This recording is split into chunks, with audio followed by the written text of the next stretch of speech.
Halo, ketemu lagi dengan saya di mata kuliah Matematika Dasar. Hari ini kita akan bicara tentang kaitan antara kekontinuan fungsi dengan turunannya, ya. Jadi pada video sebelumnya kita belajar tentang definisi turunan, dan pada video sebelumnya lagi kita belajar tentang definisi dari fungsi itu kontinu. Jadi kapan fungsi dikatakan kontinu, ya. Nah, apakah ada kaitan antara fungsi itu kontinu di titik C dan fungsi itu punya turunan di titik C? Oke, ya. Kita ulang dikit ya. Jadi yang pertama, saya refresh materi sebelumnya. Suatu fungsi f dikatakan kontinu di titik C ya apabila limit dari fx saat x mendekati C itu sama dengan nilai fungsinya di titik C ya. Yang kedua, f itu dikatakan punya turunan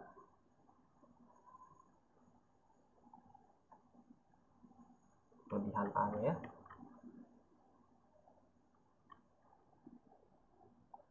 di C apabila limit H menuju 0 dari fx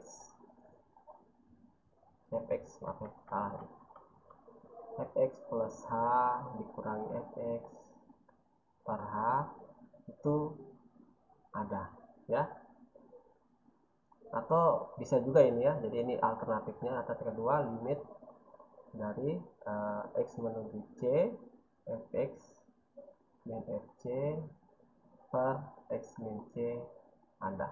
Kalian boleh gunakan definisi ini sama definisi ya.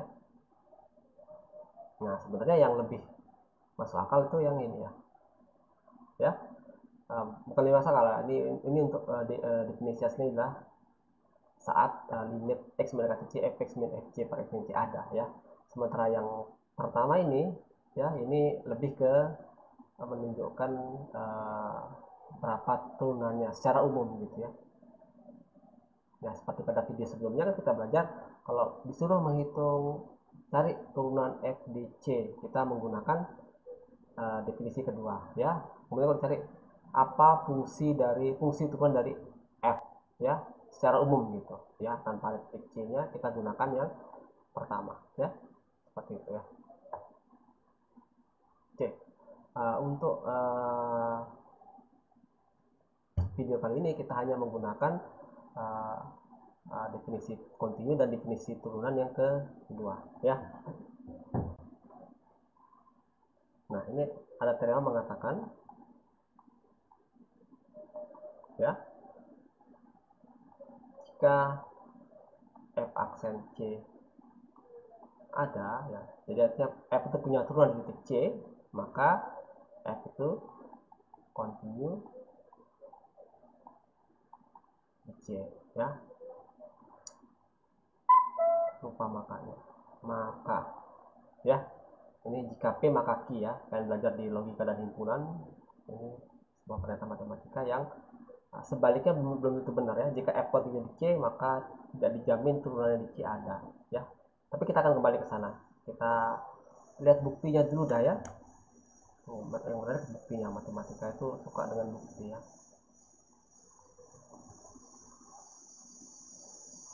Oke, jadi untuk menunjukkan kontinu maka kita tunjukkan ya, akan ditunjukkan ya limit dari fx saat x mendekati C itu sama dengan fc, seperti itu ya. Nah, sesuai dengan definisi kontinu ya, kita ingin tunjukkan, jadi kalau kita punya f aksen C ada, kita ingin tunjukkan bahwa f itu kontinu di C ya. F kontinu di C artinya menurut definisi seperti ini ya. Jadi kita harus menunjukkan seperti ini ya. Nah, kita tahu bahwa fx itu sama dengan fx fc gitu ya, tambah fx min fc min x ya. Ini kan saling meniadakan yang dua ini ya, jadi sebenarnya sama fx ya. Nah, kemudian saya pisah dua-duanya ini ya, jadi saya punya fc tambah yang ini saya rubah dikit ya, jadi fx min fc per X min C dikali X min C. Nah, boleh ya, ini kan saling meniadakan ya. Ini dengan catatan bahwa X-nya tidak boleh sama dengan C. Nah, kemudian kalau kita limitkan ya, limit dari fx saat X mendekati C, nah itu sama dengan limit semua ya, limit dari X mendekati C, Fc dalam kurung begitu ya, saat tambah Fx min Fc ya per X min C dikali X min C. Oke, seperti itu ya. Nah, menurut teorema limit itu penjumlahan ya, maka ini bisa dipisah lagi ya. Nah, sekali lagi ya, kalau di perkalian bisa dipisah juga ya. Jadi sama dengan limit Fc tambah limit yang ini. Oke? Nah, limit ini sebenarnya perkalian yang ini, yang pertama ini dengan X min C ya. Jadi sama dengan limit Fx min Fc per X min C dikali limit dari X min C ya. Nah, ingat ini adalah definisi turunan ya. Ini adalah turunan dari f aksen X di C ya.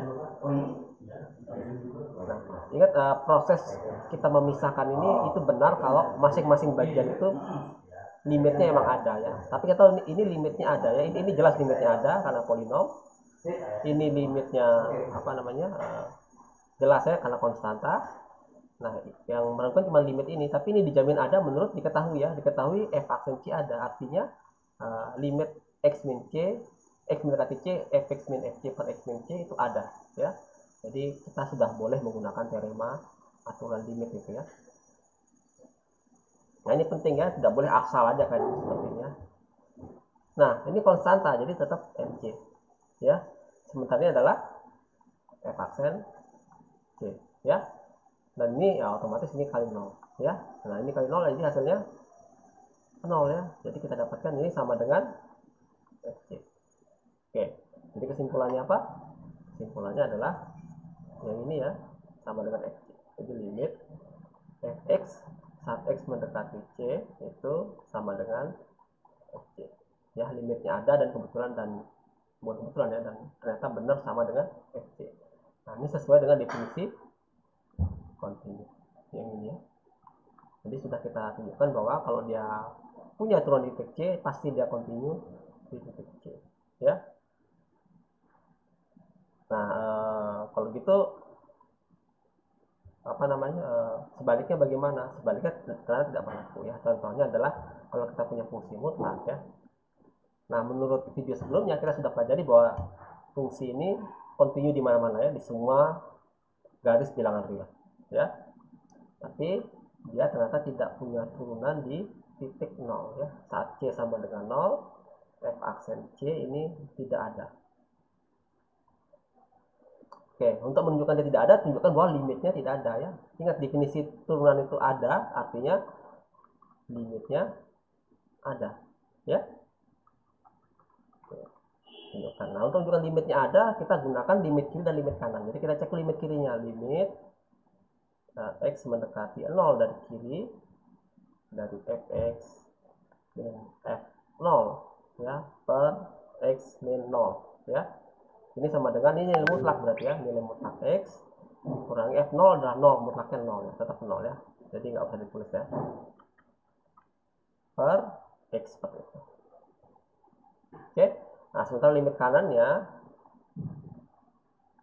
itu adalah Fx min F0 juga ya, per X min 0 ya. Ini dengan cara sama dapat juga X per X. Oke, mungkin kalian pikir oh limitnya sama gitu ya, tapi nanti dulu ingat ya, ini X nya ini kita belum boleh buka mutlaknya ya. Kalau buka mutlaknya harus ada tanda ingat nilai mutlak itu seperti ini ya. Saya ingatkan di video yang udah agak lama ya, videonya saya. Ini adalah X saat X nya tidak negatif dan min X saat X nya negatif seperti itu ya. Nah, ini kalau kita bisa buka berarti kalau nggak menjadi X ya menjadi min X seperti itu ya. Tapi kita lihat bahwa X-nya itu menuju 0 dari kiri. Ya, kalau kita lihat gambarnya fungsi mutlak ya seperti ini ya. Ini adalah C sama dengan 0 ya. Kalau kita lihat dari kiri, oke, maka X-nya adalah bilangan negatif semua ya.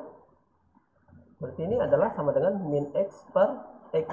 Nah, kalau dari kanan, ini sama dengan bilangan X ini bilangan positif ya. Jadi ini kalau dibuka jadi X per X seperti itu. Ingat sekali lagi karena dia menuju 0, dia tidak akan sama dengan 0 ya. Jadi ini adalah sama dengan min 1 sama dengan 1. Jadi kita dapat limit kiri tidak sama dengan limit kanan ya. Jadi limit dari fx min f0 per x0 x min 0 itu tidak sama dengan limit kanannya. Oke. Nah, menurut definisi, jadi ini limitnya tidak ada. Jadi limitnya tidak ada di x sama dengan 0. Artinya apa? Artinya f tidak punya turunan di titik 0 ya.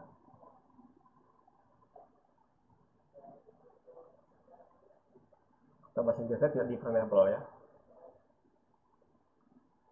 Ya. Jadi kita sudah tunjukkan bahwa kalau dia continue tidak menjamin dia punya turunan di titik tersebut. Tapi sebaliknya iya.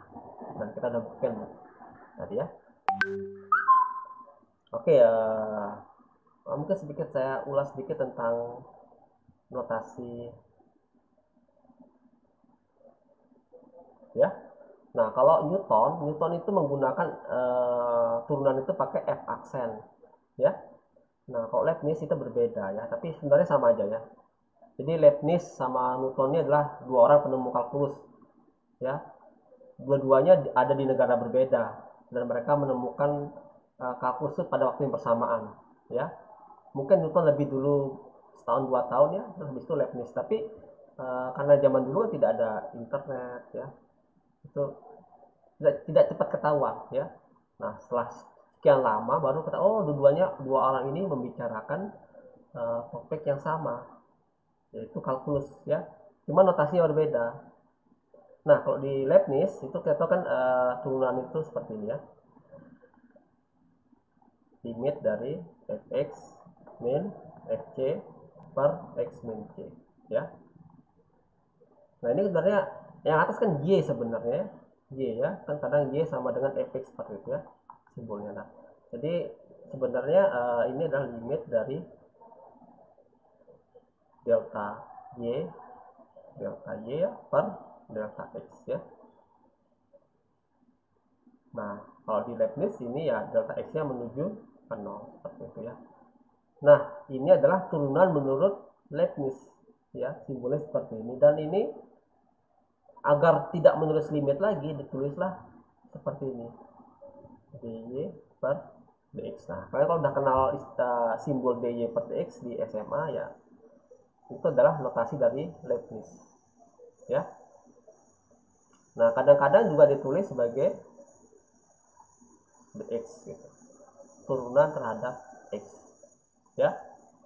Nah, secara matematis notasi yang lebih informatif itu adalah notasi dari Leibniz. Kenapa begitu? Karena di sini ketahuan bahwa turunannya itu terhadap x. Ya, sementara kalau ini f aksen c gitu, kita tidak mendapatkan informasi f itu diturunkan terhadap variabel apa gitu. Nah, kalau kita masih bicara di kalkulus ya variabelnya cuma satu ya, f aksen x, fungsi fx itu terhadap x saja ya. Tapi nanti kalau kita bicara di kalkulus multivariabel itu ada variabel ada x, y, kadang z ya. Nanti kalau kalian belajar lebih dalam lagi itu alfabet nggak cukup x, y, z itu nggak mungkin dari a, b, c, d, d sampai z nggak cukup ya.